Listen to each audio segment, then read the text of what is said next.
ओम नमो भगवते वासुदेवाय। स्वागत है आपका हमारे चैनल पर। आज के इस वीडियो में हम बात करने वाले हैं भद्रा के बारे में। आज सुनेंगे भद्रा की कहानी।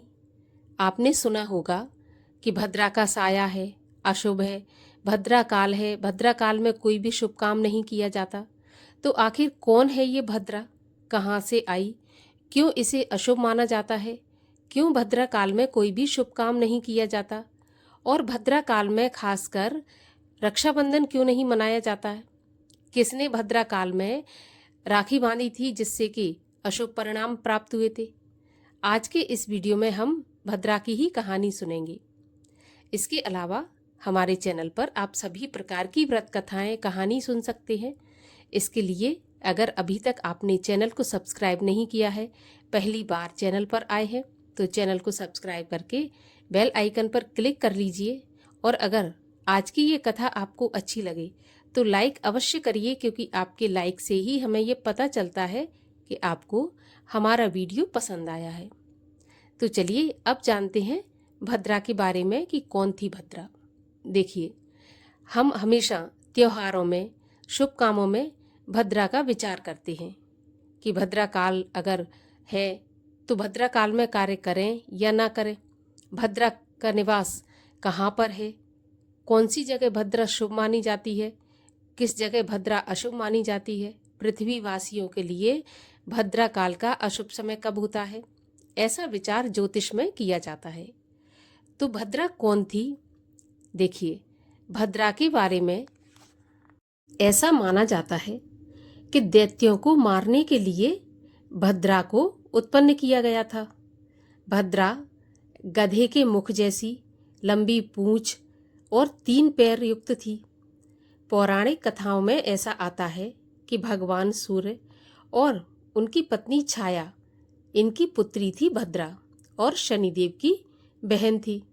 भद्रा काला रंग, लंबे केश, बड़े दांत वाली और भयंकर रूप वाली है। इसका स्वभाव भी अपने भाई शनि की तरह कड़क और क्रोधी बताया जाता है।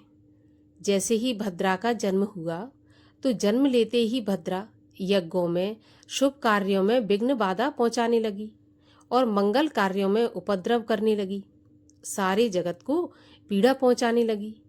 उसके इस दुष्ट स्वभाव को देखकर सूर्यदेव को उसकी बड़ी चिंता हुई और उसके विवाह के लिए सूर्यदेव सभी के पास चर्चा करने लगे। सोचने लगे कि इस दुष्ट कुरूपा कन्या का विवाह कैसे होगा। सभी ने सूर्यदेव के विवाह प्रस्ताव को ठुकरा दिया। तब सूर्यदेव ने ब्रह्मा जी से परामर्श मांगा। तो ब्रह्मा जी ने विष्टि से कहा कि हे भद्रे, बव, बालव, कौलव आदि करणों के अंत में तुम निवास करो, तथा जो व्यक्ति तुम्हारे समय में अर्थात भद्रा काल में गृह प्रवेश या अन्य मांगलिक कार्य करे तो तुम उन्हीं में विघ्न डालो। जो तुम्हारा आदर नहीं करे उनका तुम कार्य बिगाड़ दो। इस प्रकार उपदेश देकर ब्रह्मा जी अपने लोक को चले गए। तभी से भद्रा अपने समय में देव, दानव, मानव समस्त प्राणियों को कष्ट देती हुई घूमने लगी। इस प्रकार से भद्रा की उत्पत्ति हुई। अच्छा, भद्रा तीनों लोकों में निवास करती है, तीनों लोकों में घूमती है, चाहे वो स्वर्ग लोक हो, पृथ्वी लोक या पाताल लोक। पृथ्वीवासियों के लिए भद्रा स्वर्ग लोक की भी शुभ मानी जाती है और पाताल लोक में जब भद्रा का निवास होता है तो शुभ मानी जाती है। तो पृथ्वीवासियों के लिए जब भद्रा का साया पृथ्वी पर रहता है तभी अशुभ माना जाता है, वरना 2 जगह स्वर्ग में और पाताल लोक में शुभ मानी जाती है। अब ऐसा भी माना जाता है कि रक्षाबंधन में राखी भद्रा काल में नहीं बांधना चाहिए।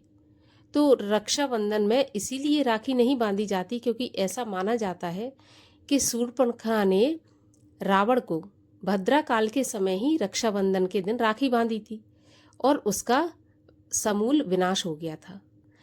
तो इन्हीं मान्यताओं के अनुसार रक्षाबंधन के दिन भद्रा काल का विशेष विचार माना गया है।